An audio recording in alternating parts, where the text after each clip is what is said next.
Sí, comencemos la grabación.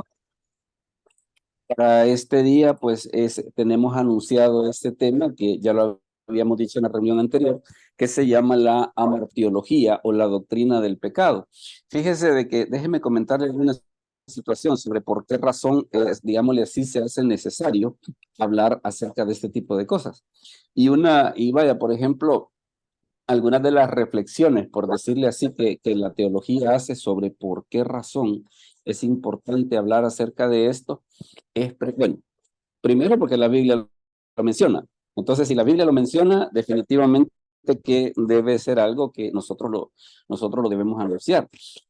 A veces tal vez hasta cierto punto para un pastor o para un líder, como que es un poco incómodo ponerse a hablar acerca de este tipo de cosas porque piensa de que hablar acerca del pecado como que es empezarle a sacar los trapos al sol a la gente, ¿va? Y la verdad pues que nada tiene que ver con eso. Y fíjese que hay, perdón, hay otra razón precisamente que hace que el hablar acerca del pecado sea tan importante. Fíjese bien, si para rescatarnos del pecado hubo que hacer una obra tan grande como la muerte de Cristo en la cruz, quiere decir de que el pecado era una de las cosas más horribles que ha podido pasar en este universo como nosotros lo conocemos. Entonces, por esa razón, precisamente se hace necesario hablar acerca del pecado. Y como que es una situación que nosotros no debemos de rehuir. Tal vez el asunto está es en la manera en la que lo hacemos, ¿no? Porque hay quienes piensan de que hay que hablar acerca del pecado, así como lo hacía Juan el Bautista, ¿va? De qué generación de víboras, ¿quién nos ha enseñado a huir de la ira venidera? Pero usted ve de que Juan predicaba de esa manera, pero ¿por qué razón? Porque a Juan se le había encargado de hacer volver el corazón del pueblo de Israel, que había caído en una situación de frialdad tan horrible, que definitivamente no había otra manera que predicarles de esa manera. Mientras que usted ve, por ejemplo, que Jesús cuando habla con la samaritana, cuando habla con Zaqueo, por ejemplo, su tono es muy diferente al que cuando hablaba con los fariseos, que supuestamente conocían las escrituras y aún a pesar de conocer las escrituras hacían todas las cosas que hacían. Entonces, básicamente la diferencia del tono está a qué persona le estoy hablando, ¿verdad? Es una persona con un corazón sensible, es una persona que ha caído en una situación en la que tal vez una pequeña amonestación será suficiente, o es una persona que definitivamente tiene un corazón tan duro de que, mire, aquí hay que pegarle una buena regañada. Entonces, hasta cierto punto, como que eso es lo que va determinando el tono que nosotros vamos a tener para cuando hablamos acerca del tema. Pero sí, definitivamente es algo de lo que nosotros, sin lugar a dudas tenemos que hablar. Mire por ejemplo lo que dice esa cita que tenemos ahí. Hermana Noemi, si nos puede leer la cita que está en pantalla, por favor. ¿Cómo no, pastor? Dios les bendiga. Igualmente. Dice, y Leví le hizo gran banquete en su casa, y había mucha compañía de publicanos y de otros que estaban a la mesa con ellos. Y los escribas y los fariseos murmuraban contra los discípulos diciendo, ¿por qué coméis y bebéis con publicanos y pecadores? Respondiendo Jesús les dijo, los que están sanos no tienen necesidad de médico, sino los enfermos. No he venido a llamar a justos, sino a pecadores al arrepentimiento. Correcto. Vea de que en ese aspecto el mensaje de Jesús, que era lo que incluía, llamar a los pecadores, pero llamarlos a qué? Llamarlos a que siguieran siendo pecadores, pues la verdad que no va, sino que dice que está llamando a los pecadores, pero los está llamando al arrepentimiento. Entonces puede usted darse cuenta de que el mensaje de Jesús es tan fuerte, el mensaje de Jesús es tan importante que definitivamente se hace necesaria pues en ese aspecto hablar acerca del pecado. Entonces, dése cuenta pues de que el mensaje del evangelio, la idea central es esa. Luego también fíjese de que hay una cosa y que vamos a explicarlo. ¿Por qué la doctrina del pecado recibe el nombre de amartiología? A la doctrina del pecado se le llama amartiología y esta es una situación que es bien interesante interesante, que precisamente las doctrinas bíblicas tienen, digámosle así, una de las cosas que les ayuda a que tenga fundamento es el griego. Y en este caso, ¿qué es lo que sucede? Por ejemplo, en el caso, en el caso este precisamente de por qué la doctrina del pecado se llama amartiología, tiene que ver precisamente porque la palabra en el griego es la palabra amartía. Y amartía es precisamente una de las palabras que ya vamos a ver un poco más detenimiento, que se traduce por pecado, ¿verdad? Entonces, amartía, que es pecado, y logos, que es tratado. Entonces, amartiología, pues, es el estudio de la doctrina del pecado. Y eso, pues, es una de las cosas que las escrituras le dedican bastante espacio.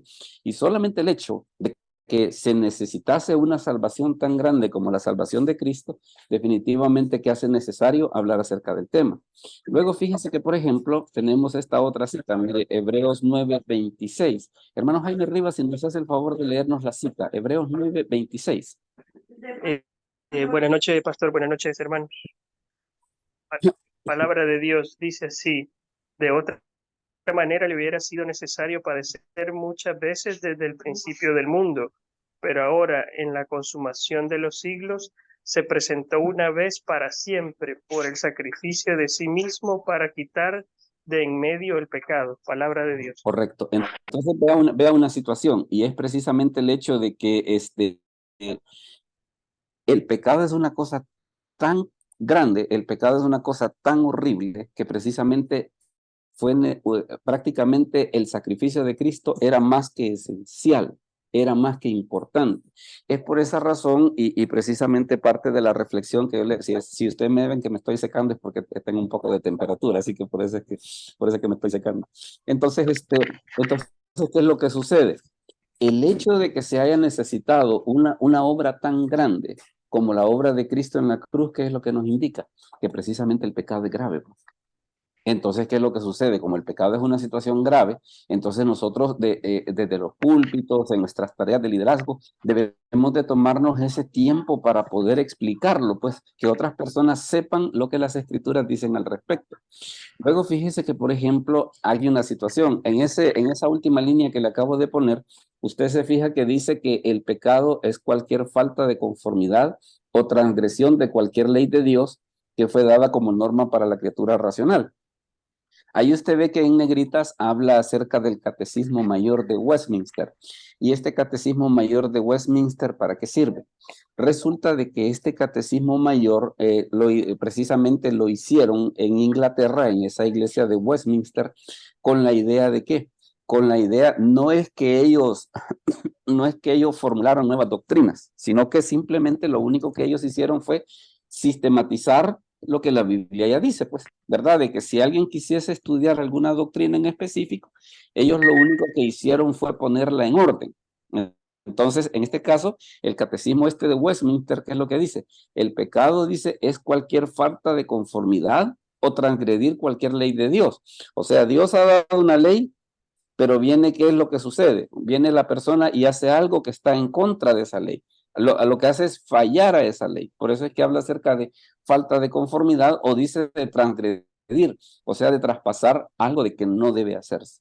Entonces, ahí usted puede ver, por ejemplo, cómo este catecismo mayor, precisamente lo que hizo fue, no es que ellos inventaron las doctrinas, no, sino que simplemente ellos agarraron todas las doctrinas, las empezaron a poner en orden, le empezaron a poner sus versículos de respaldo y empezaron a poner definiciones para que cuando alguien las estudiase, las entendiese mejor. Así que, por ejemplo, cuando se estudia doctrinas bíblicas, el catecismo mayor es muy bueno. También otro, por ejemplo, que es bueno que usted se consiga son los cánones de Dort. Que los cánones de Dort los hicieron, es básicamente la misma situación de estos, solamente que ellos lo hicieron en Holanda. Esa es la única diferencia. El de Westminster es en Inglaterra y los cánones de Dort es en Holanda, pero los dos tenían como finalidad precisamente que la gente pudiese entender las doctrinas de la Biblia de una manera ordenada. Eso es básicamente lo que estaba sucediendo ahí. Luego fíjese que vamos a ver a una situación, y es esta, y es precisamente algunas palabras griegas que nos hablan acerca del pecado. Y resulta de que hay varias hay varias palabras precisamente para que nosotros podamos entender, bueno, ¿y el pecado qué se supone que es, pues? Sí, ¿qué cara tiene? Entonces, precisamente, algunos términos griegos, ¿qué es lo que hacen? Nos ayudan precisamente a esa misma situación. Y ahí está de que, por ejemplo, ahí tenemos la primera palabra que es amartía, que es la que le da el nombre a la doctrina, que es, lo que amartía significa es fallar, errar, faltar, no conseguir una cosa. Hermano José Marín, nos lee, por favor, esa cita de Mateo 26, 28, por favor. Mateo 26, 28. Amén. Mateo 26, 28. Sí. Permítame, pastor, permítame.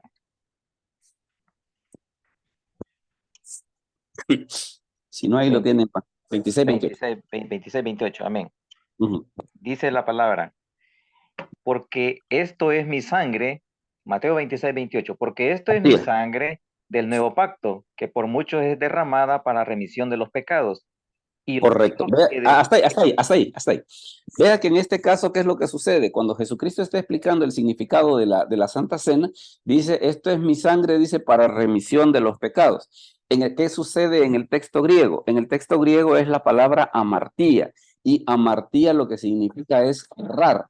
Esto de errar, visualícelo usted de esta manera. ¿Se ha fijado, por ejemplo, esos juegos de dardo, para que tienen un blanco al que están tirando los dardos y que tratan de pegar en el centro?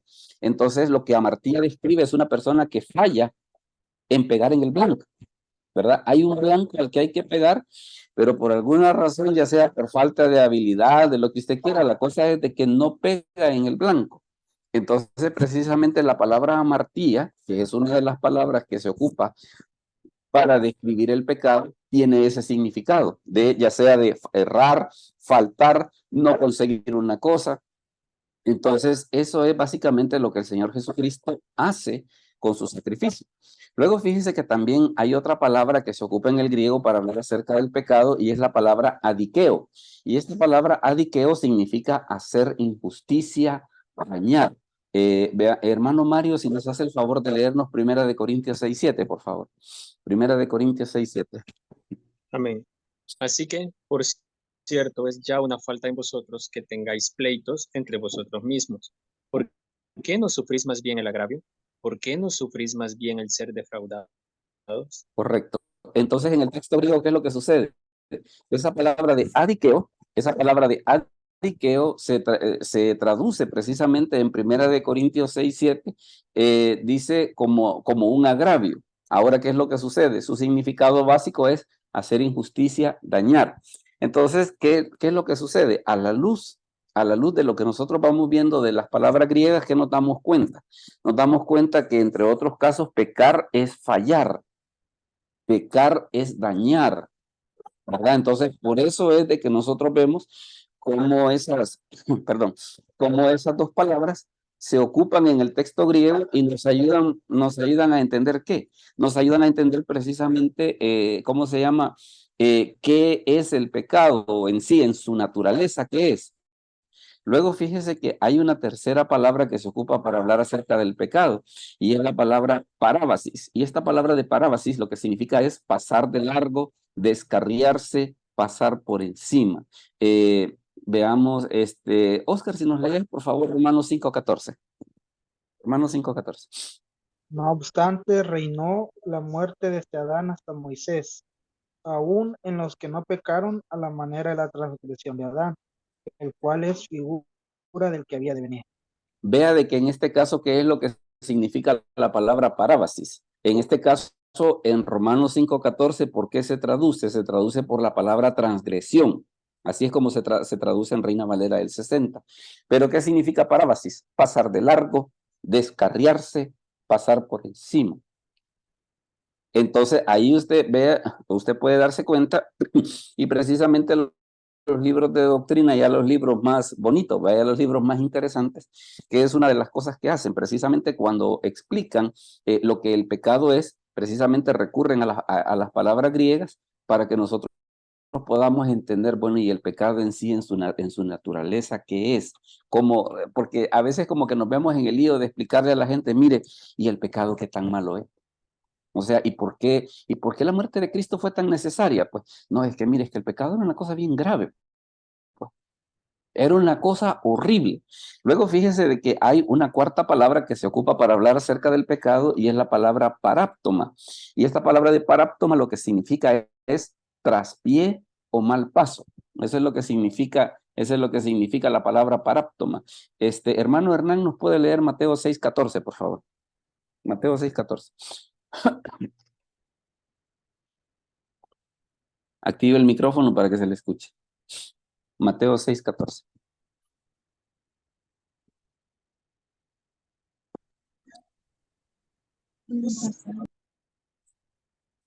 Hola.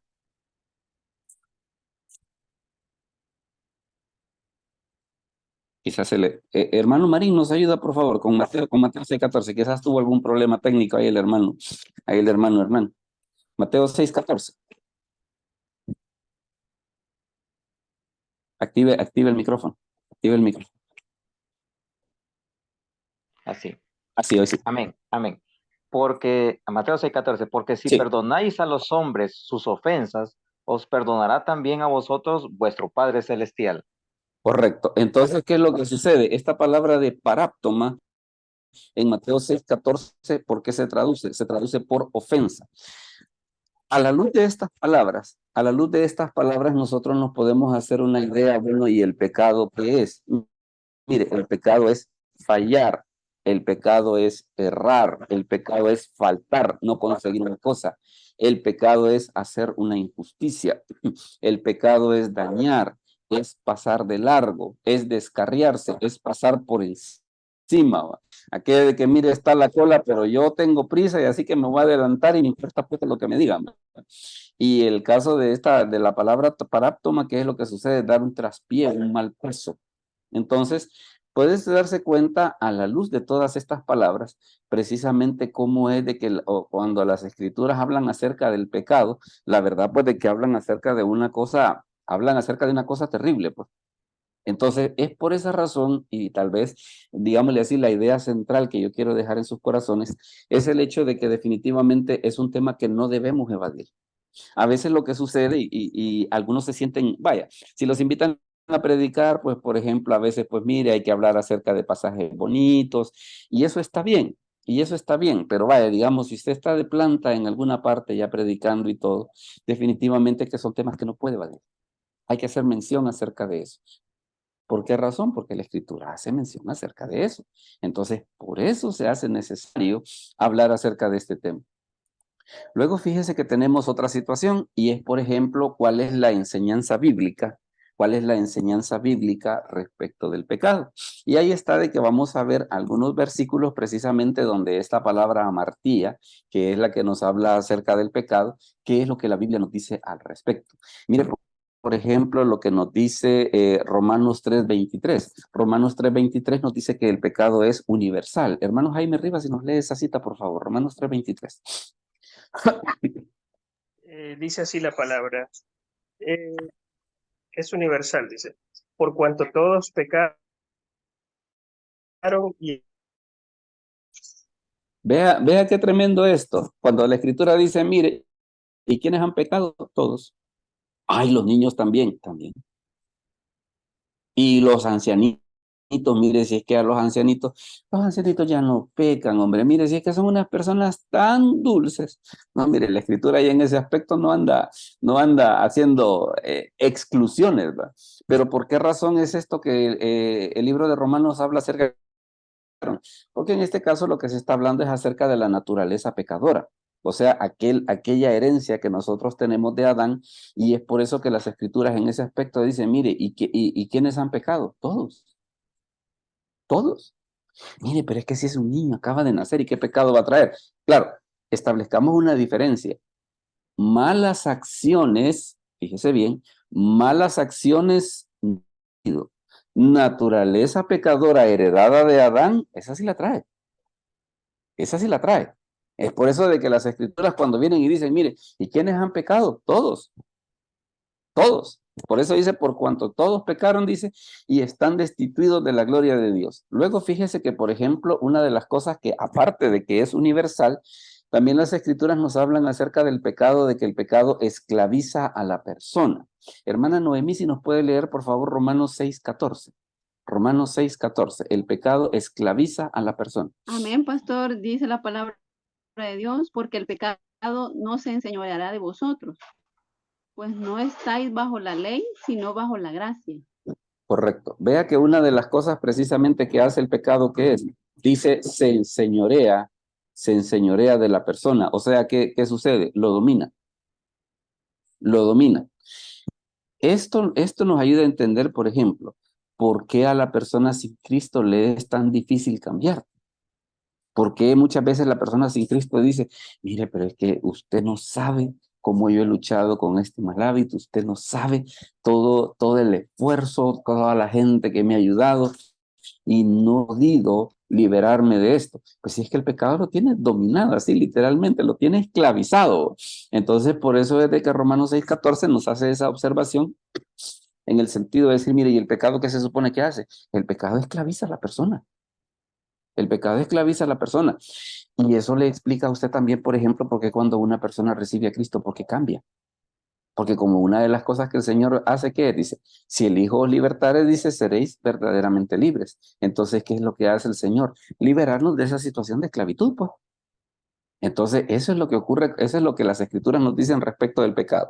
Nos dice que es universal, nos dice que esclaviza a la persona, y también otra cosa que la Biblia nos dice es que la ley nos muestra el pecado.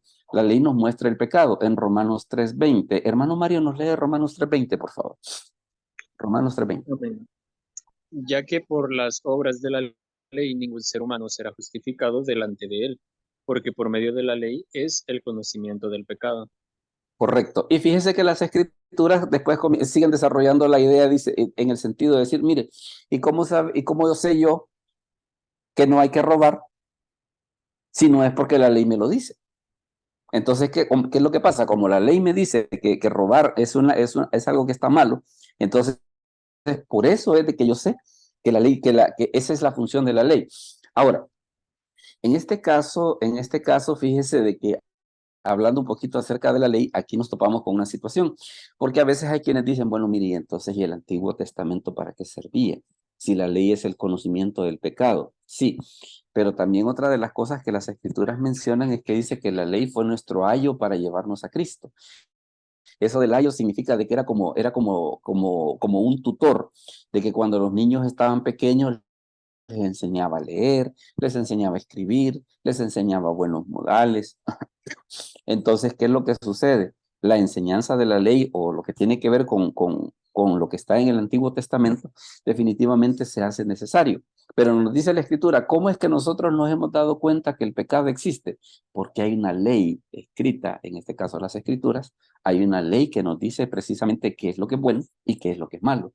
Luego, fíjense que aquí se da una cosa un poco curiosa, y es el hecho de que dice que el pecado endurece a las personas. El pecado endurece a las personas. Hermano JC, ¿nos puede leer Hebreos 3 del 12 al 13, por favor?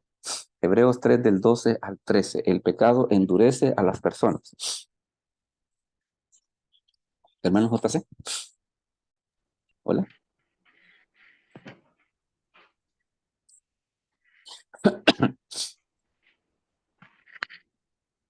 Ahí mientras no, ahí está. Amén, pastor. Hebreos 3 del 12 al 13. Sí. Mirad, hermanos, que no haya en ninguno de vosotros corazón malo de incredulidad para apartarse del Dios vivo. Antes exhortaos los unos a los otros cada día, entre tanto que se dice hoy, para que ninguno de vosotros se endurezca por el engaño del pecado. Vea qué tremendo esto que dice el escritor de Hebreos. Dice que ninguno de vosotros se endurezca por el engaño del pecado. ¿Y por qué menciona las Escrituras que el pecado puede endurecer a las personas? Porque llega un momento en que la persona cae en una situación de que hace mal, que llega un momento en que esa barrera moral de qué es lo que es bueno y qué es lo que es malo se pierde. Imagínese, yo recuerdo que hace años había platicado con una persona que durante la guerra, pues, él había sido combatiente, y le digo yo, mire, le digo, cuénteme una cosa, le digo, aquí entre nos. usted no tiene ningún problema, le digo yo, con toda la gente que mató. Ah, no, me dice, bien chivo. Es bien chivo, me dice, tener que la persona esté acostada y dispararle y matarlo. Ajá, bonito se oye. Cuando vio que no le creía, le digo, bonito se oye. Y me dice, mire, me dice, la verdad, me ¿sabe qué? Hay veces me dice, cuando uno quiere dormir, me dice, se le vienen a la mente los rostros de las personas que ha matado. Entonces, ¿qué es lo que sucede? Cuando una persona cae en una situación así, el problema que se da no es que sencillamente ella se olvidó del pecado, sino que ha caído en una situación de dureza en el que, en el que dice, no, hombre, si hay otras personas que hacen cosas peores. Entonces, cuando una persona llega a ese punto así, hay problema. Hay problema precisamente porque lo que le ha sucedido es de que su corazón se ha endurecido.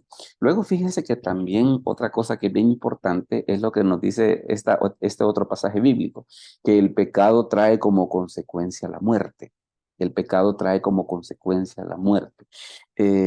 Veamos, Oscar, léenos por favor Romanos 6:23. Romanos 6:23. Porque la paga del pecado es muerte, mas la dádiva de Dios es vida eterna en Cristo Jesús, Señor nuestro. Correcto. Entonces, si usted ve lo que dice las Escrituras acerca del pecado, ¿qué es lo que nos dice? Es universal, esclaviza a la persona, puede endurecer a la persona y trae como consecuencia la muerte. Entonces, qué es lo que pasa? Es por eso de que hablar o predicar acerca del pecado no es un tema que nosotros podemos pasar por alto. Es que es grave. ¿Verdad?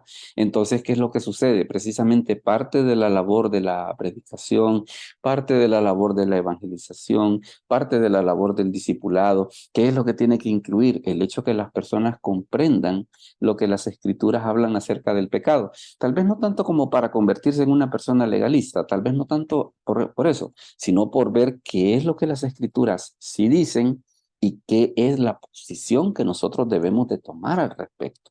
Entonces, por esa razón es de que hablar acerca de todo esto se hace necesario. Vean, en este caso, pues en esta pantalla que vamos a terminar ahorita, nos habla acerca de que el pecado es universal, el pecado esclaviza a las personas, el pecado puede endurecer a las personas y el pecado trae como consecuencia la muerte.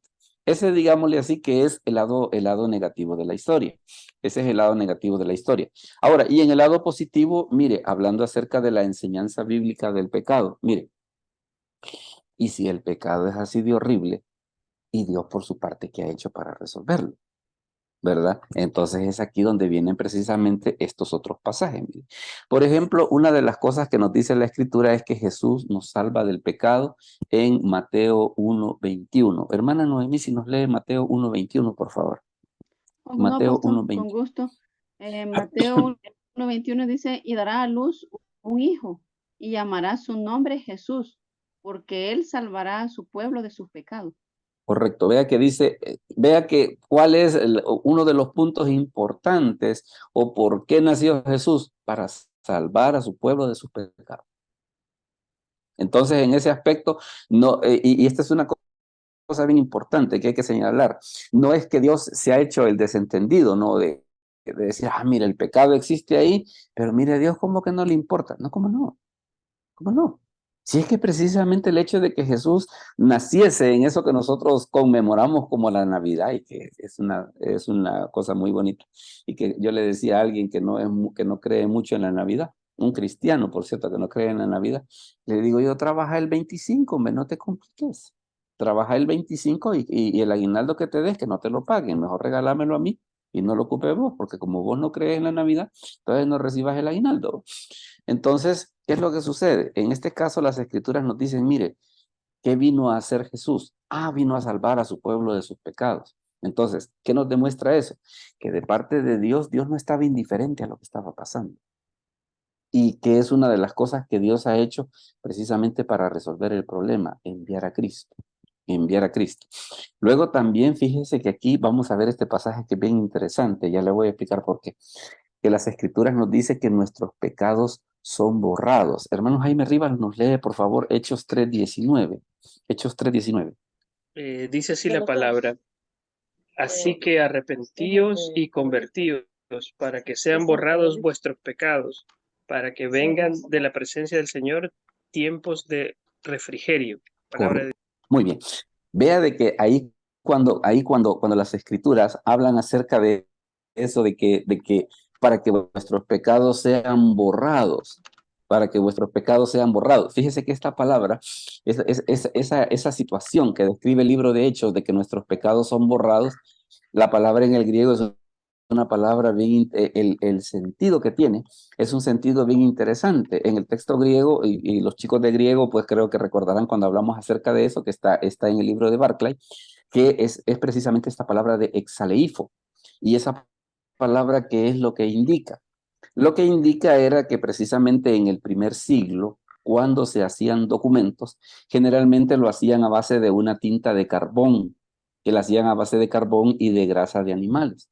Entonces, por la forma en la que se hacían, pues la tinta se pegaba bien al papel.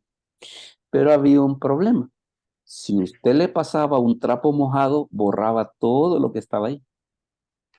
Entonces, habían dos maneras de anular un documento. Una era pasarle una X. Una era pasarle una X. Claro, al pasarle la X, ¿qué era lo que sucedía? El documento quedaba anulado.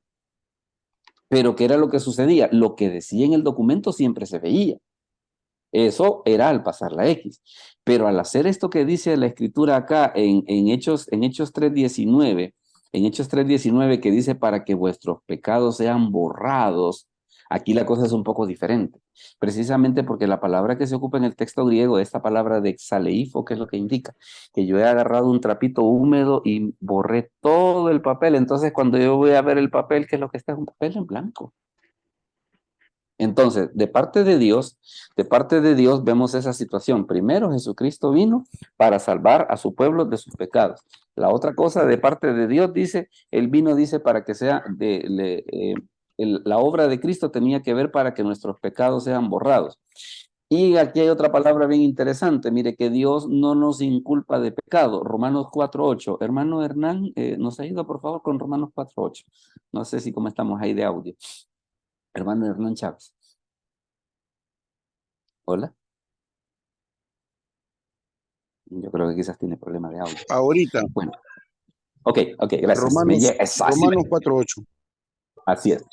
Bienaventurado el varón a quien el Señor no inculpa de pecado. Correcto, gracias.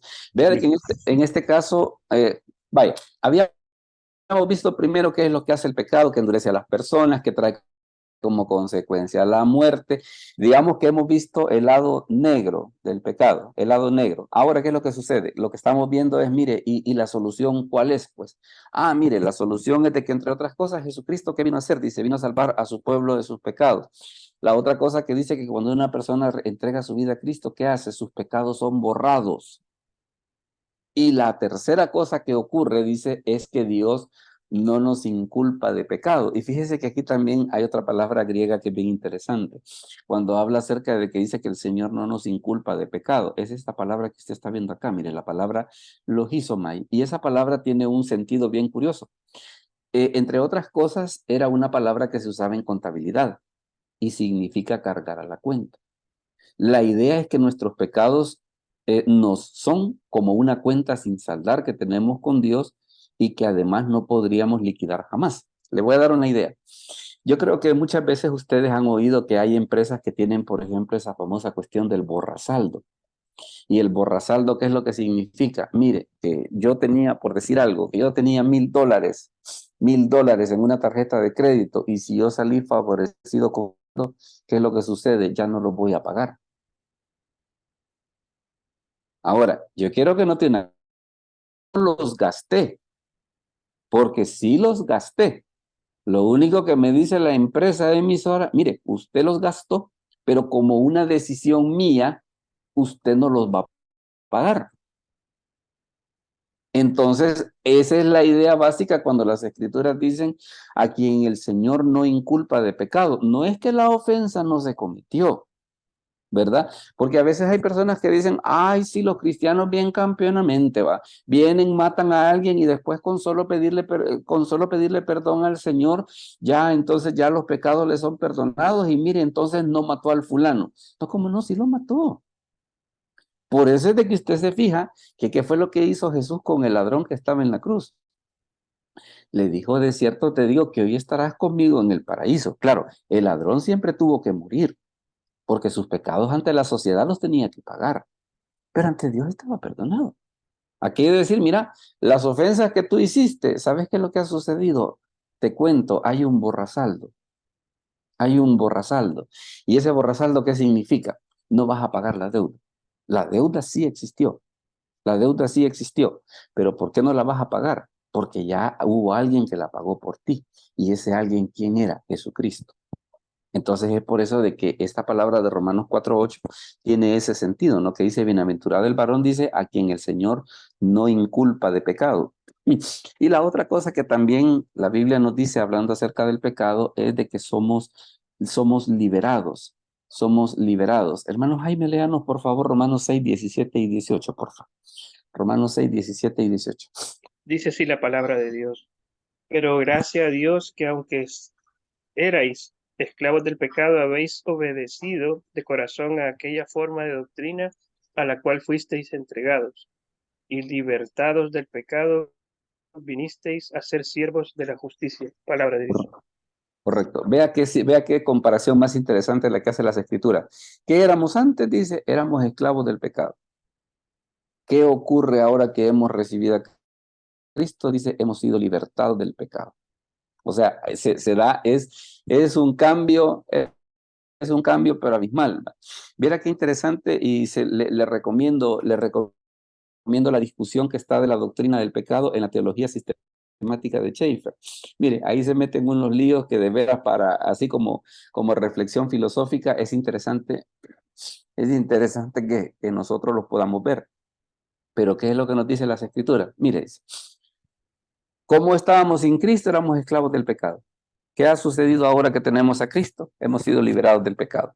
Es por eso de que si lo vemos, bueno, y de parte de Dios, ¿qué ha hecho respecto del pecado? Bueno, nos salva del pecado, nuestros pecados son borrados, no se nos echa la culpa y somos liberados. Eso es, si lo vemos desde el punto de vista de, ¿y Dios qué ha hecho para resolver el problema del pecado? Dios ha estado muy ocupado precisamente en esa situación. Y es por eso de que el hecho de que Cristo hubiese tenido que morir en la cruz nos hace ver a nosotros lo grave que era el problema, ¿verdad?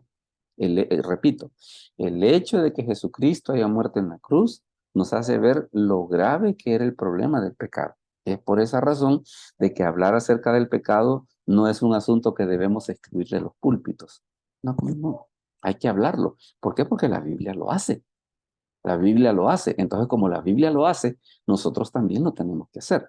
Ahora, fíjese que también aquí se da otra situación. Mire, aquí vamos a ver un versículo que es bien interesante y que creo que muchos en su lectura se lo han de ver topado. Y se va a dar cuenta que a primera vista parece un versículo extraño, pero ya al entenderlo bien se va a dar cuenta qué es lo que está sucediendo. Hermano Mario, si nos lee por favor Primera de Juan 3:6. Primera de Juan 3:6. Todo aquel que permanece en él no peca. Todo aquel que peca no le ha visto ni le ha conocido. Correcto. Mire, este versículo, si usted lo ve así nomás, asusta. Asusta en el sentido de decir, mire, todo aquel que permanece en él no peca. Y como que automáticamente viene aquella cuestión, híjole, pero ¿y los pecados que estoy cometiendo yo? Quizás yo estoy mal. Si no es que quizás estoy amoladísimo. Estoy amoladísimo. Pero fíjese de que la verdad de que por qué en este caso le he puesto al encabezado la promesa de Primera de Juan 3:6. Porque lo que ocurre es esto, mire. Ese versículo, si usted lo ve bien, lejos de ser una amenaza, al contrario, es una promesa. Déjeme explicarle por qué. Por esto, mire. Dice, todo aquel que permanece en él no peca. Ahora, démosle vuelta a la idea. ¿Y qué pasa si yo no permanezco en él? Voy a pecar. Entonces, ¿qué es lo que sucede? Lo que el versículo nos está demostrando es, mira, ¿querés pecar menos? Permanece en él. Entonces, ¿qué nos indica eso? A la hora de las horas, porque más de alguien se asusta y dice, mire, ese es un estándar imposible y no todos pecamos, somos seres humanos llenos de debilidades y empezamos a hacer un montón de enredos para tratar de darle una solución al versículo. No, lo que sucede es que la solución está precisamente enfrente de nuestros ojos. Vea un ejemplo. ¿Qué le dice Jesús a Pedro? Mira, Pedro le dice, antes de que el gallo cante 2 veces, le dice, vos me vas a negar 3. Entonces, ¿qué es lo que sucede? ¿Qué fue lo primero que Pedro actuó? El orgullo. No, Señor, como entre todos estos te van a negar menos yo. Y todavía, fíjese, cuando estaban en el huerto, ¿qué fue lo que les dijo Jesús? Velad y orad para que no entréis en tentación, porque el espíritu está dispuesto, pero la carne es débil. Entonces, yo le aseguro, a la luz de eso que Jesús le dijo a Pedro, que si Pedro hubiese orado en ese momento, probablemente no hubiera negado. Sí. Pero ¿por qué lo negó? Porque no hizo lo que Jesús le dijo. Si Pedro hubiese hecho lo que Jesús le dijo, probablemente la historia hubiera tenido un final diferente. Entonces, tenemos esa situación de que si leemos bien el versículo, ¿qué es lo que sucede? Nos dice, todo aquel que permanece en él no peca. Entonces, démosle vuelta. ¿Y qué pasa si yo no permanezco en él? Voy a pecar. Entonces, hasta cierto punto, como que la solución, fíjese de que yo le escuchaba una vez a uno de los pastores de Josué explicar una historia bien interesante, hablando acerca de una persona millonaria que estaba contratando el motorista para su limusina. Y cuando tenía todos los candidatos, le dice al primero, a ver, le dice, ¿qué tan cerca puede pasar con la limusina de un precipicio sin que la limusina caiga al precipicio? Y viene uno y le dice, yo puedo pasar 50 centímetros del precipicio. Entonces los demás se quedaron viendo, wow. Le dice al segundo, a ver, le dice, ¿y usted qué tan cerca puede pasar con la limusina de un precipicio sin que la limusina caiga al precipicio? Y le dice el otro, bocón, yo puedo pasar a 20 centímetros del precipicio. Y le preguntan al tercero, a ver, le dice, ¿y usted, le dice, qué tan cerca puede pasar del precipicio con la limusina sin que la limusina caiga al precipicio? Y dice el fulano, lo más lejos que sea posible. Y vino el fulano y le dijo, el trabajo es suyo, ¿no? Y cuando todos preguntaron, ¿y por qué? Bueno, le dijo, es que él demostró que es un motorista prudente. Ustedes son unos grandes locos que el día que yo los deje solitos van a ir a correr con la limusina y la van a pasar cerca del precipicio para tratar de hacer eso que me acaban de decir. Entonces, hay ciertas cosas que prácticamente en esto que tiene que ver del pecado, mire, ¿por qué a veces el cristiano peca? Porque no permanece en las cosas de Dios. Usted se va a dar cuenta de una situación bien interesante, que cuando hay personas que tienen hábitos que no pueden cambiar, una de las primeras cosas que usted va a notar cuando comienza a indagar el por qué es que no se congregan, no leen la Biblia, no oran. ¿Cómo se traduce todo eso en una sola palabra? No permanece. Entonces ahí es donde viene, nos dice la Escritura, mire, ¿qué debo de hacer para no pecar? Debo de permanecer en él. Si yo permanezco en él, voy a pecar. Si no permanezco en él, lo más seguro que va a ocurrir es que yo voy a pecar. Mire, por ejemplo, cómo traducen algunas versiones. Por ejemplo, Reina Valera actualizada, ¿qué dice? Todo aquel que permanece en él no continúa pecando, dice. Y todo aquel que sigue pecando no le ha visto ni le ha conocido. NBI del 2022 dice, todo el que permanece en él no practica el pecado. Todo el que practica el pecado no lo ha visto ni le ha conocido. La Biblia textual 4, todo el que permanece en él no peca. Todo el que continúa pecando, dice, no lo ha visto ni lo ha conocido. Ahora, si todavía queremos afianzar el punto sobre por qué le decía de que primera de Juan 3:6 es una promesa para el creyente, afiáncelo con esto, mire, con Juan 15:5. Hermano Mario, si nos lee, por favor, Juan 15:5. Yo soy la vid, vosotros los pámpanos. El que permanece en mí y yo en él, éste lleva mucho fruto, porque separados de mí nada podéis hacer. Correcto. Entonces se da cuenta cuál es la solución. Mire, la solución es el que hay que permanecer en él. Y por eso es de que Primera de Juan 3:6, lejos de ser un versículo de que, mire, muchas veces hay quienes cuando lo leen rápido saltan, ¿va? En el sentido de decir, mire, pero todos somos pecadores, ¿va? Pero nadie es perfecto. Es que, mira, es que no te están poniendo en la amenaza. Lo que te están haciendo es que te están diciendo qué es lo que hay que hacer para mantenerse lejos del pecado. Y lo que hay que hacer para mantenerse lejos del pecado es permanecer en él. Es una, es una cuestión simple. Fíjese que otra historia, por ejemplo, que yo leía hace muchos años y que siempre la he guardado como parte del Matateo,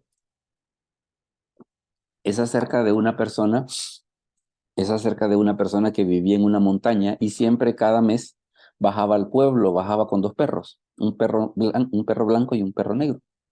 Y le decía a la gente que apostaran a ver quién iba a ganar. Pero lo curioso era de que si, por ejemplo, si él decía el perro blanco va a ganar, el perro blanco ganaba. Y si él decía el perro negro va a ganar, el perro negro ganaba. Y a más de alguien le pudo, mire, ¿y usted por qué siempre cuando nos hace apostar? Porque usted siempre gana. ¿Cómo hace usted para saber cuál perro va a ganar?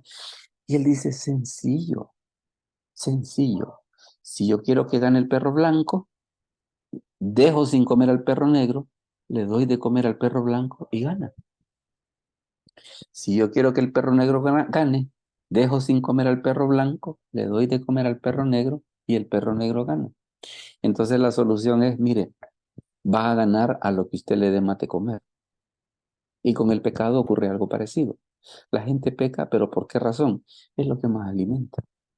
Claro, como no leen las escrituras, como no oran, como no se congregan, entonces por eso es de que tienen esas cosas de, mire, pastor, fíjese que yo no puedo dejar esto. Pues sí, pero lo primero es que el Señor dice, mire, separado de mí nada podéis hacer.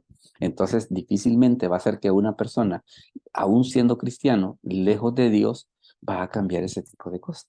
Entonces, ¿qué pasa? Eso se hace definitivamente que se hace necesario.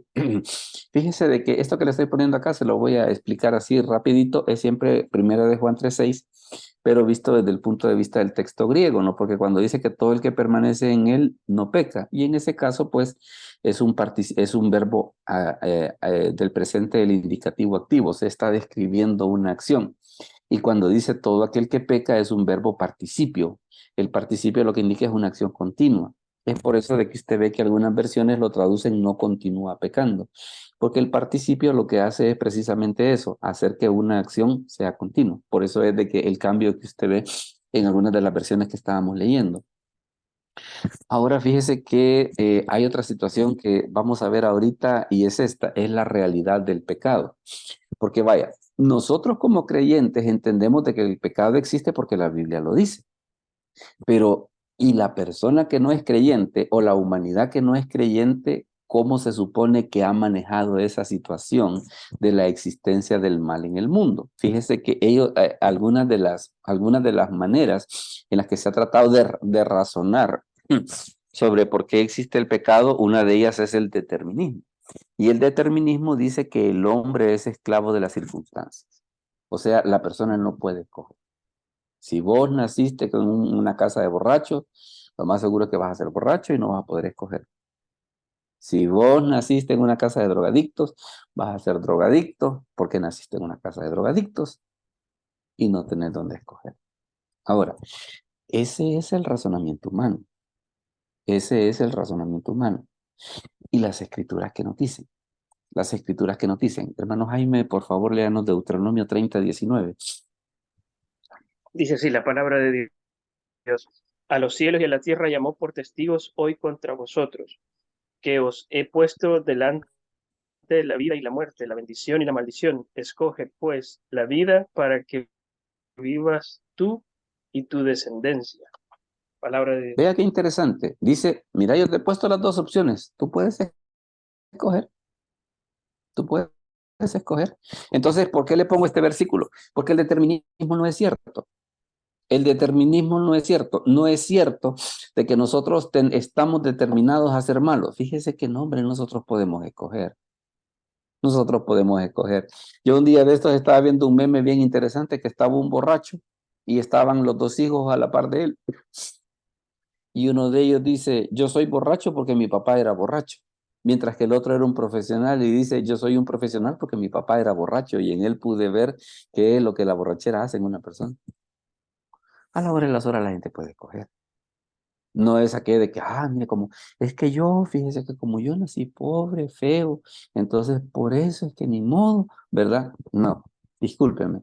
Las escrituras lo que nos dicen es, mire, usted puede escoger. Que fue lo que le dijeron a cuando Dios ya sabía de que Caín iba a matar a Abel, que fue lo que le dijo, mira, le dice, el pecado está a la puerta, dice, pero con todo tú te enseñorearás sobre él. O sea, la decisión es tuya. La decisión es tuya, no es aquello de que, mire, así como dices, dicho, va de nacer malo. No, no es que no hemos nacido para ser malos. Nosotros podemos escoger. Luego fíjese que también está otra idea, y esta a mí más coqueta, porque dice el hedonismo. Dice, el mayor bien de la vida es disfrutar el placer y ceder al dolor.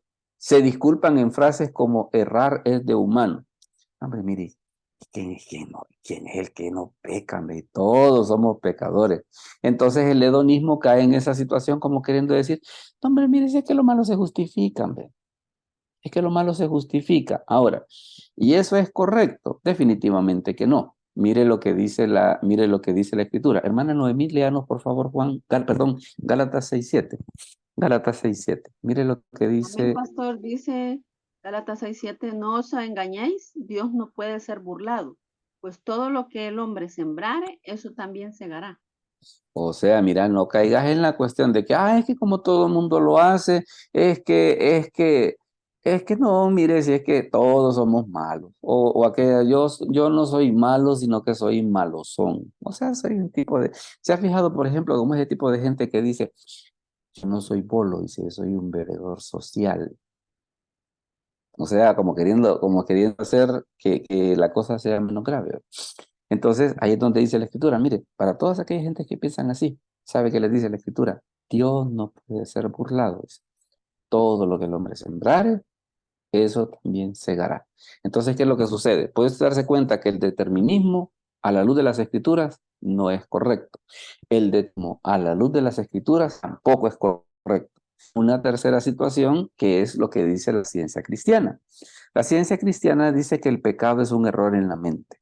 O sea, no, mire, si es que a ustedes les hablan acerca del pecado, pero es que lo que pasa es que ustedes solo piensan negativo. Ustedes solo piensan negativo.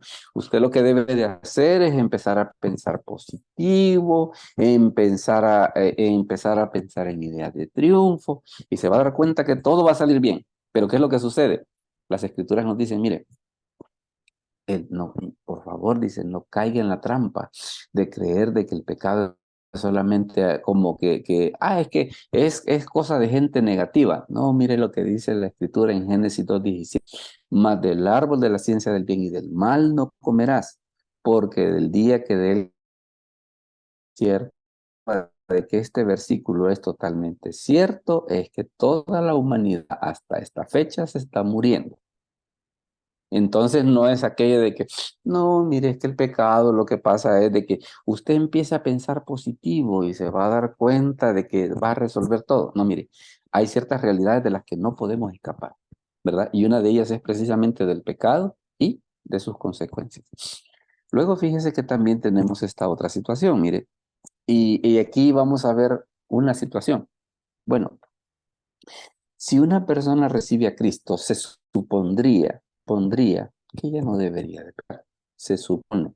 Y sin embargo lo hace. ¿Pero por qué razón? ¿Por qué razón es eso? Vamos a ver precisamente que las escrituras nos hablan acerca de 3 razones por las cuales, aun siendo cristianos, pecamos. La primera de estas es esta. Mire, la carne en Romanos 7:18. Oscar, léenos por favor Romanos 7:18. Y yo sé que en mí, esto es, en mi carne, no mora el bien, porque el querer el bien está en mí, pero no hacerlo. Correcto. Mire, dice, Yo quisiera ser bueno. Yo le aseguro que a todos nos preguntan, mire, ¿y usted quiere ser bueno? Todos quisiéramos. Pero ¿qué es lo que sucede? Tenemos una naturaleza pecadora. Ya vamos a ver cuál es la solución que Dios tiene para este tipo de problemas, porque eso también es importante. Pero sí nos dice, mire, lo que sucede es que tenemos una naturaleza pecadora, que es precisamente la que nos hace que pequemos. Luego hay una segunda situación, el mundo. Hermano Mario Rogel, léanos por favor, primera de Juan 2:15 al 17. No améis al mundo ni las cosas que están en el mundo. Si alguno ama al mundo, el amor del Padre no está en él, porque todo lo que hay en el mundo, los deseos de la carne, los deseos de los ojos y la vanagloria de la vida, no provienen del Padre, sino del mundo. Y el mundo pasa y sus deseos, pero el que hace la voluntad de Dios permanece para siempre. Ajá, entonces mire qué es lo que dice. Vea una situación, dice, no améis al mundo. Por aquello de que el Señor dice, mire, nosotros estamos en lo que sucede, no somos del mundo. Como que hay que establecer esa diferencia de que quieras o no, el mundo tiene sus atractivos, po. El mundo tiene sus atractivos, pero ¿qué es lo que dice la Escritura? El mundo pasa y su deseo. Pero el que hace, yo les ponía la vez pasada el ejemplo ese de esa situación que se da en esta obra de Fausto, ¿va? De ese fulano que hace pacto con el diablo para que Dios lo haga millonario y toda la cosa.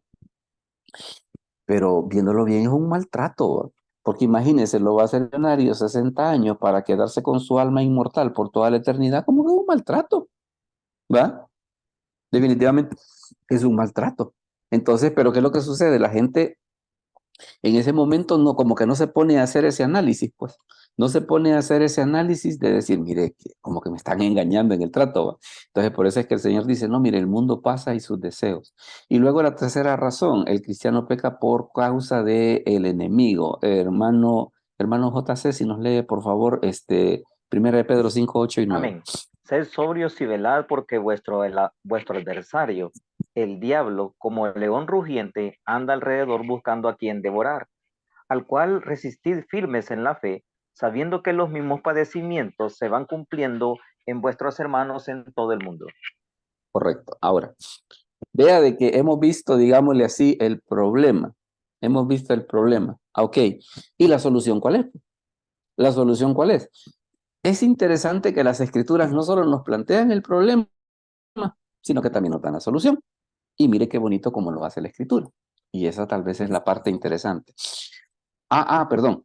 Aquí en este caso vamos a, tal vez solo déjeme hacer énfasis en una situación que es bien interesante, antes de que veamos la solución. ¿Qué es una de las cosas que le ocurre al cristiano cuando peca? Una de las cosas que le ocurre al cristiano cuando peca es lo que dice el Salmo 51:12, que es la oración de David después de que había pecado con Betsabé. Dice, vuélveme el gozo de tu salvación y espíritu noble me sustente. Esto es lo que nos demuestra una cosa. Si un cristiano peca y se siente mal, qué bueno porque Dios le está hablando. Pero si peca y se siente bien, algo anda mal. ¿Por qué razón? Porque quiere decir entonces que el Espíritu Santo no lo está convenciendo de pecado. O se ha endurado tanto de que le importa poco la voz de Dios. Entonces es bien importante de que en este caso cuando David se está arrepintiendo de su pecado con Betsabé, ¿qué es lo que dice? Vea un detalle. David no dice vuélveme tu salvación. La salvación no la había perdido. Lo que había perdido era el gozo de ser salvo. Por eso es que dice, vuélveme el gozo de tu salvación. Entonces, en ese aspecto, si usted dice, mire, y el pecado a la hora de las horas, ¿qué produce en el creyente? Mire, una de las cosas es que hay pérdida de gozo. Otra de las cosas es que también hay pérdida de confianza en la oración. Ya la oración ya no es algo agradable, sino que es algo pesado. Es algo de que, ay, otra vez, ¿qué molesta en esto? ¿Va? Entonces, puede usted darse cuenta de que en ese aspecto, el pecado, ¿qué es lo que sucede? Produce cosas bien feas. Ahora, hoy sí, mire, vamos a la parte de la solución, que era lo que yo les estaba mencionando hace un momento. Y de parte de Dios, ¿cuál es el salvavidas que Dios nos está tirando a nosotros para que los creyentes evitemos evitemos caer en el pecado. Fíjese de que ese salvavidas que Dios ha enviado tiene 3 características. La primera de ellas es la Biblia en el Salmo 119:11. Hermano Hernán Chávez, si nos lee por favor el Salmo 119:11. Hola, veamos. O hermana Noemi, si nos lee por favor el Salmo 119:11. Salmo 119:11. Amén, pastor. Dice la palabra de Dios, en mi corazón he guardado tus dichos para no pecar contra ti. Correcto. Entonces usted dice, mire, ¿qué puedo yo para hacerle frente al pecado? Lea la Biblia todos los días. Todos los días. Hay que leer, sabe, tal vez le va a sonar un poco pesada la comparación. Es como aquella persona que padece de la presión y que sabe que si no se toma el medicamento, va a estar en serios problemas. Entonces, ¿qué es lo que nos dice las Escrituras? Mira, ¿querés mantenerte lejos del pecado? Agárrate las Escrituras, pero agarrarlas así como que fuera a sacar la tarea, ¿va? A tratar de entender lo que ella dice, a tratar de apropiarte de las promesas que ella dice, pero las Escrituras son importantísimas para hacerle frente al pecado. Luego la segunda cosa es esta, mire, la intercesión de Cristo. Oscar, léenos por favor Romanos 8:34. ¿Quién es el que condenará? Cristo es el que murió, más aún el que también resucitó, el que además está a la diestra de Dios, el que también intercede por nosotros. Correcto. Entonces debemos de recordar precisamente esa situación de que ante el pecado tenemos la intercesión de Cristo, que es una situación bien importante. Mire, no estamos solos, hombre. No estamos solos. Ya ve que una de las cosas que dice la primera de Juan, dice, si alguno hubiere pecado, dice, abogado tenemos para con el Padre. No estamos solos, hombre. No estamos solos. Y luego la tercera cosa que también es igual de importante es el Espíritu Santo. El Espíritu Santo es importantísimo. Fíjese que por eso mire lo que dice 2 Timoteo 1:7. Dice, porque no nos ha dado Dios espíritu de cobardía, sino de poder, de amor y de dominio propio. Entonces, es cierto que aunque el pecado es una realidad, el pecado hace un gran daño, pero también recordemos que no estamos solos. No estamos solos. Tenemos las promesas de Dios. Tenemos lo que Dios nos dice en las Escrituras. Tenemos la intercesión de Cristo. Tenemos el Espíritu Santo que nos ha sido dado, desde el momento que nosotros recibimos a Cristo. Quiere decir de que ahora que nosotros tenemos esas herramientas, entonces, ¿qué es la parte que sigue? Mire, ya que Dios me ha dicho, te voy a dar todas estas herramientas para que tú puedas enfrentar el pecado, entonces, ¿qué ocurre? Ya ahí es una decisión.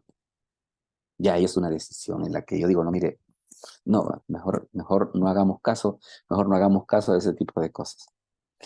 Bien, hemos llegado a la parte del espacio de las preguntas y los comentarios, así que si de todas estas cosas que hemos estado hablando, si hay algo que tiene algún comentario o alguna pregunta o alguna lámina a la que usted quiera que regresemos para reexplicarla, ahorita pues es la oportunidad de poder hacerlo. Así que ahorita ustedes son los que tienen la palabra. ¿Alguna pregunta o algún comentario al respecto? Hermano Mario, diga. Pastor, como usted lo decía al principio, pues nosotros tenemos la vieja naturaleza, que es la que heredamos de Adán, y es pues lastimosamente la que incluso siendo cristianos cometemos el error de alimentar más, como se ponía el ejemplo de los perros, pues también el pastor Carlos Alvarado nos explicaba eso de la vieja naturaleza y la nueva naturaleza, cuál va a predominar más, pues la que nosotros alimentemos más, y no es necesario quizás, eh, pienso yo, hacer tanto sacrificio como privarnos de comer, privarnos de hacer un montón de cosas, que si las podemos hacer de corazón, pues qué bien, pues, pero como o las personas que son, que profesan la religión tradicional, que hacen penitencias, que hacen cosas así, se vuelven hasta innecesarios, pues, porque el sacrificio ya lo hizo Cristo en la cruz del Calvario, pues, para un gran problema, pues, una maravillosa solución que fue la muerte de Jesús, pues, y la remisión de nuestros pecados. Entonces, nada más eso, y pues tenemos que alimentar de una manera u otra, pues, rebuscarnos para alimentar la nueva naturaleza naturaleza que tenemos ya como hijos de Dios, alimentar al Espíritu Santo en vez de contristarlo para que pues nos quede menos tiempo de pecar y tener quizás también una mente, nuestro tiempo ocupado en cosas que de verdad nos van a servir espiritualmente para pues que no nos quede tiempo de pecar, ¿verdad? Aunque mientras estemos en este mundo pues no estamos exentos de, ¿verdad? No, pero fíjese que tal vez el equilibrio que hay que mantener es esta. No estamos exentos, pero también nos han dicho, mira, tenés alternativas.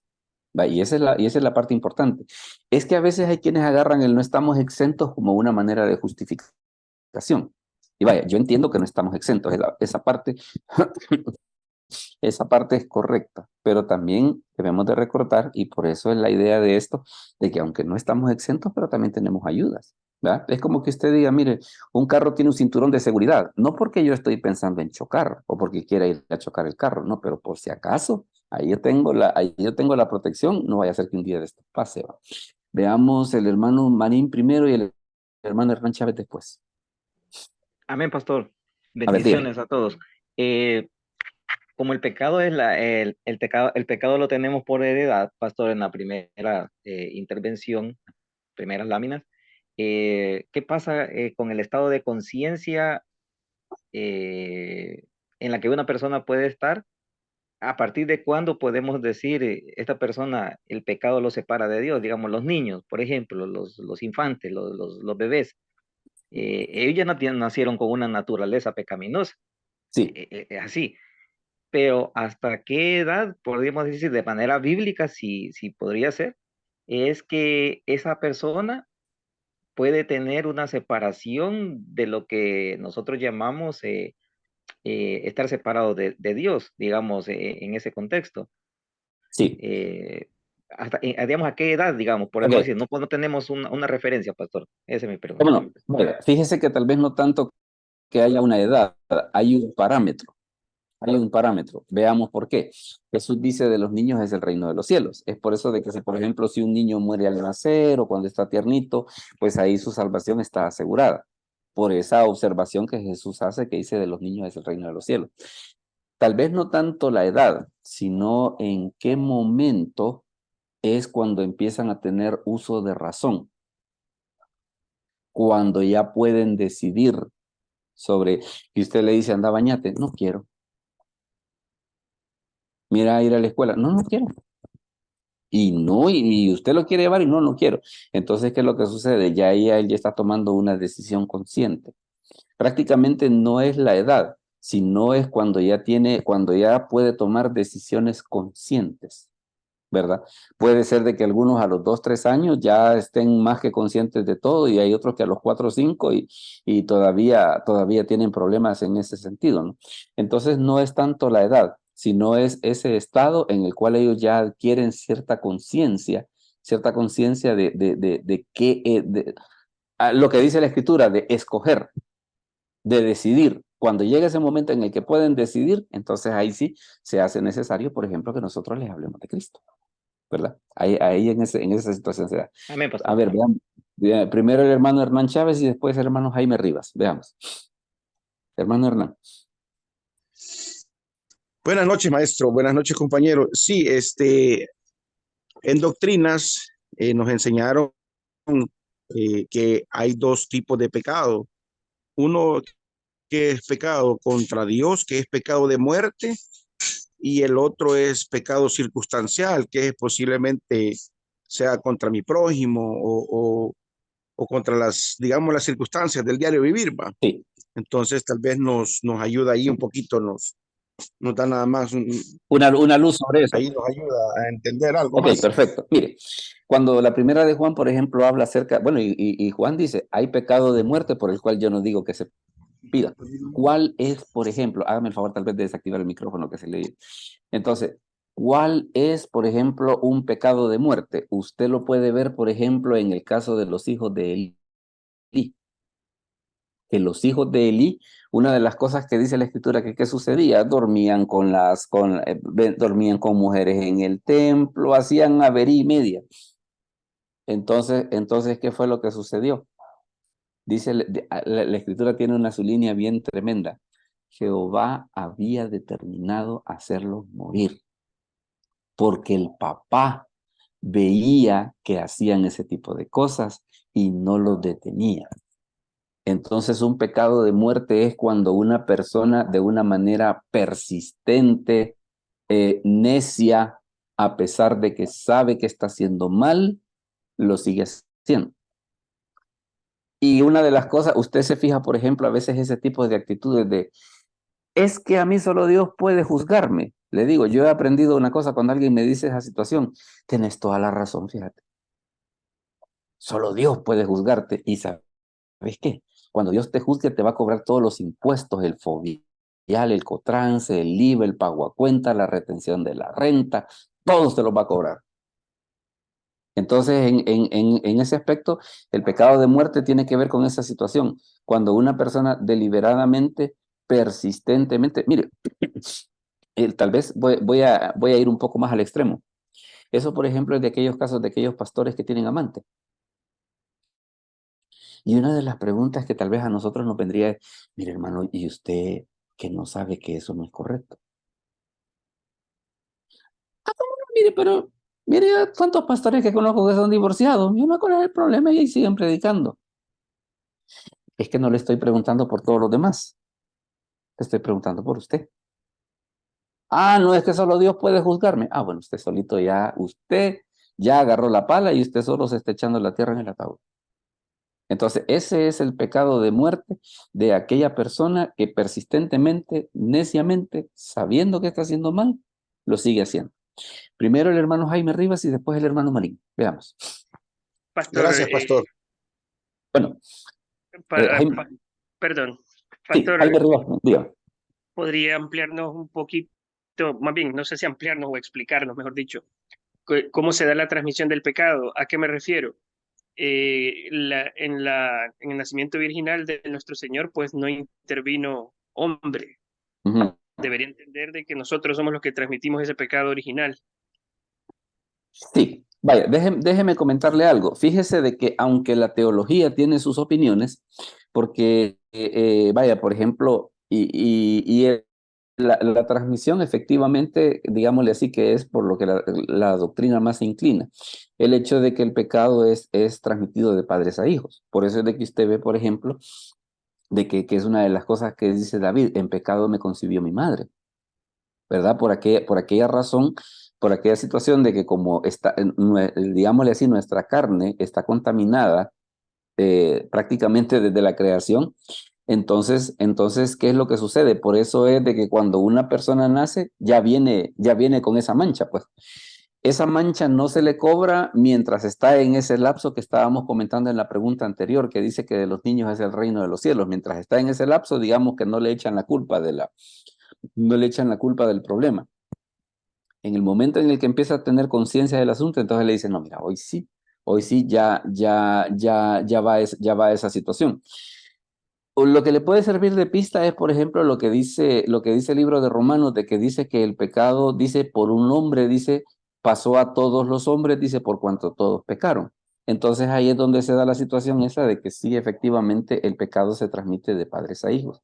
Y es por eso también de que, vaya, imagínense si alguien viene y dice, mire, yo recibí a Cristo, entonces Cristo me ha perdonado mis pecados. Quiere decir que si yo después tengo un hijo, ese hijo va a nacer sin pecado, ¿no? Él tiene que tomar una decisión individual por Jesucristo. Cuando tenga uso de razón, él tiene que tomar esa decisión. Entonces es por eso de que como el problema con la naturaleza pecadora, que Cristo qué es lo que hace, lo que limpia, digámosle así, el problema que la muerte de Cristo resuelve es el hecho que nosotros no tengamos que morir eternamente. Ese es el problema que la muerte de Cristo resuelve, no morir eternamente. Pero el daño que trae nuestra carne, ese sí, lamentablemente nos va a perseguir. Es la muerte ¿Verdad? espiritual la que resuelve, ¿verdad? Es la muerte espiritual la que resuelve. Pero el corte que se dio cuando, digamos, Adán pecó con la relación que tenía con Dios. Pues. Sí, entonces, ajá. Perdón, hubo un corte, o sea, el vínculo, lo que nos unía, lo que mantenía a la raza humana unida a Dios, se rompió con la desobediencia, pues, el pecado. Bueno, es correcto, es correcto. Entonces, ¿qué es lo que sucede? Lo que la muerte de Cristo resuelve es eso, pero el daño que trae nuestra carne, ese sí todavía persiste. ¿Y qué sucedió, por ejemplo, en el caso de Cristo? Fíjese que en el caso de Cristo, claro, como Él fue engendrado por el Espíritu Santo, entonces ahí digámosle así, que no se da ese problema. Y le voy a comentar un problema filosófico que yo tenía hace poco, uno de estos días con mi hija, precisamente sobre eso. Estábamos viendo esa película de Camino a Belén. Entonces le digo yo, fíjate, le digo de que vaya, como los dolores de parto es parte de la maldición por la desobediencia de Adán y Eva. Pero si Jesús no tenía pecado, María habrá tenido dolores de parto al tenerlo. Ahora, si usted me dice a mí, mire, ¿y la respuesta a eso cuál es?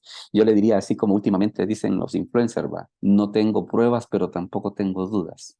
Entonces, a mí, pero esa es una locura mía, a mí me da la idea que por lo menos cuando María tuvo a Jesús no tuvo dolores de parto, pero es una locura mía. ¿Verdad? Precisamente por esa situación, porque Jesús menciona en la Escritura que no tenía pecado, ¿verdad? Entonces, precisamente el nacimiento virginal fue una obra tan grande que seguramente aún tuvo sus efectos, aún hasta en el momento del parto, ¿verdad? Pero ¿por qué razón?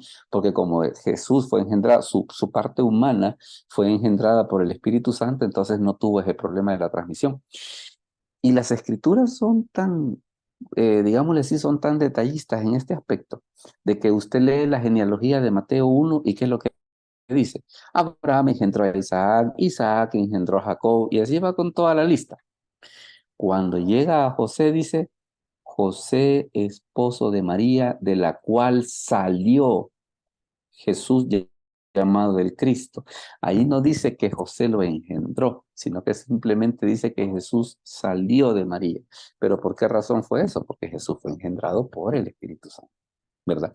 Ahí es donde está esa situación. Hermano Marín, dígame, ¿tenía otra opinión, creo? Sí, Veamos. pastor, en lo que se había explicado anteriormente, el pecado de muerte ¿a qué nos referimos el pecado de muerte? Y segundo, pues, ¿por qué se tuvo que heredar sí, heredar el pecado de Adán hacia las demás generaciones cuando solamente en el inicio estaba Adán y Eva y esa fue la pareja que pecó? Sí, ¿Por qué por herencia Dios, digamos, por así, sabemos que Él es soberano y Él puede hacer con su creación lo que así le parezca bien? Se tuvo que heredar y condenar a toda una humanidad que ni siquiera había conocido de ese acontecimiento. Gracias. correcto, pero le voy a decir una cosa, fíjese que no hay que tener miedo de hacer ese tipo de razonamientos porque es cierto que aunque Dios es soberano, pero Dios no es terco, ¿va? En el sentido de que no espere de que, pues como Dios es soberano va a hacer cosas absurdas, no, eso no. Pero fíjese que hay una situación. Recuerde que, por ejemplo, cuando Dios creó a Adán y Eva, ¿qué fue lo que les dijo? Fructificad y multiplicaos. O sea, yo no voy a seguir haciendo gente,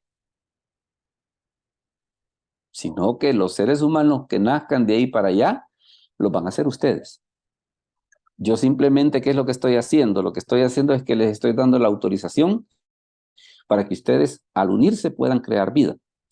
Ahora, ¿por qué razón si los demás no estuvieron allí? ¿Por qué se da esa situación de que de lo que Jaime Rivas nos estaba diciendo, por ejemplo, de la herencia del pecado?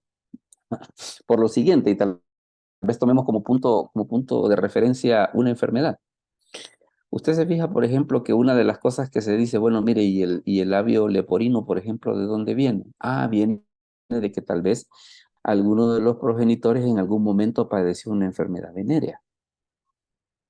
Entonces, claro, usted dice, bueno, pero si la persona que tuvo el problema fue cualquiera de los progenitores. Y el hijo, ¿y qué onda? Pues si él no estaba allí cuando los papás andaban cometiendo infidelidades y cosas así por el estilo. Sí, pero ¿qué es lo que sucede? La persona tal vez se pudo poner en tratamiento y todo, pero sus genes quedaron dañados. Es por esa razón de que a veces se dan esos casos así de personas que heredan enfermedades raras, pero ¿por qué razón? Porque sus progenitores algún problema han tenido. Entonces, como Dios le había otorgado a Adán y Eva precisamente la cuestión es a decir, mire, yo no voy a seguir creando gente, solo los hice a ustedes dos, solo los hice a ustedes dos. De ahí para allá, toda la humanidad que salga la van a hacer ustedes.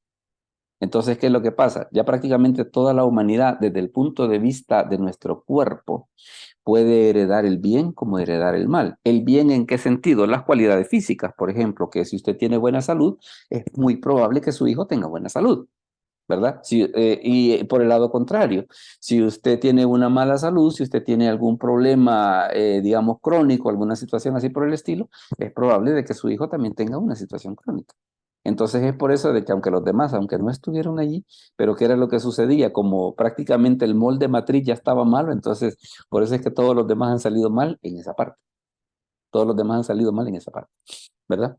¿Alguna última pregunta antes de anunciarles el tema del otro año? Disculpen, todos estamos bien hasta aquí. Se ve que ha estado mero. A ver, dígame, hermano Jaime. Al final, más bien al principio, pastor, o al final, como lo quiera ver, la desobediencia es quizás el pecado original, ¿verdad? Porque de ahí se deriva todo. Una vez se cometió, se desobedeció a Dios la primera vez, empiezan a derivarse todo el montón de pecados. Por ejemplo, la conciencia de la desnudez, Ajá. que de seguro pues es la raíz de la lujuria, de todo ese tipo de pecados, o sea, se originó con posterioridad a la desobediencia. Pero el pecado ¿cómo decirlo? Pues mira, no fue la mentira, no fue el asesinato o la, o la misma adulterio, fornicación, no, fue la desobediencia. O sea, te dije no lo hagas y lo hiciste. Ajá. Y la Biblia está nutrida a morir de eso, pues nos dice las cosas que no debemos de hacer y terminamos haciéndolas. Y usted se fija, ya que está haciendo mención de eso, que los primeros dos pecados que las escrituras narran que fueron cometidos son desobediencia. La primera de cuál? La de Satanás, de querer sublevarse contra Dios y querer ponerse en su lugar. Y la segunda, la de Adán, cuando les dijeron, miren, no coman de ese árbol, y lo hicieron. O sea, los primeros dos pecados que narran las escrituras en la Biblia tienen que ver precisamente con actos de desobediencia, ¿verdad? Así que ya desde ahí las escrituras nos dicen, mire, ¿quiere saber qué cara tiene el pecado? Vea esos dos primeros para que vea qué cara tiene. Para que vea qué cara tiene y el efecto que tiene. Entonces, bueno, déjeme comentarle pues cuál va a ser el tema de la próxima semana, del otro año, perdón, porque ya vamos a estar en el 2024. Vamos a hablar acerca de la conciencia, problemas éticos, el 3 de enero del 2024. Ese va a ser el tema que vamos a tener para ese día. Aquí vamos a discutir cosas como, por ejemplo, mire, ¿y en qué parte de la Biblia dice que es pecado fumar? ¿O en qué parte de la Biblia dice que es pecado ir al cine? ¿En qué parte? Y ahí empieza una serie o mire, yo puedo comer tamales de un rezo. ¿Va? Todo ese tipo de cosas así que tienen que ver con la conciencia, pues los vamos a ver el 3 de enero del 2024, siempre a las 7 de la noche. Así que pues no me resta más que agradecerles, ¿verdad? Agradecerles el que hayan estado con nosotros hasta esta hora y de antemano, feliz Navidad, feliz año. Y tal vez vamos a hacer una oración para terminar, ¿verdad? Así que le voy a pedir que inclinemos el rostro. Padre, te damos gracias por este momento, gracias porque nos permitiste estar reunidos hasta esta hora. Bendice a los hermanos que se unieron y a todos aquellos que verán el estudio después, que pueda ser de bendición para sus vidas. Danos un buen final de año, un buen inicio de año, siempre en tus caminos. Te lo agradecemos en el nombre de Jesús. Amén. Bueno, mis hermanos, entonces el Señor me los bendiga. Gracias por acompañarnos y feliz año. Nos vemos Que siga el otro mejor, año. pastor. Gracias. Muchas gracias, pastor, por la muchas enseñanza bendiciones. de este año. Que Dios lo bendiga, pastor. Nos vemos el miércoles a las 7. Miércoles a las 7. Primeramente, Dios. Bendiciones. Bendiciones, compañeros. Bendiciones a Que todos. tengan feliz año nuevo. Dios lo Bueno. bendiga. Feliz Gracias año. igual.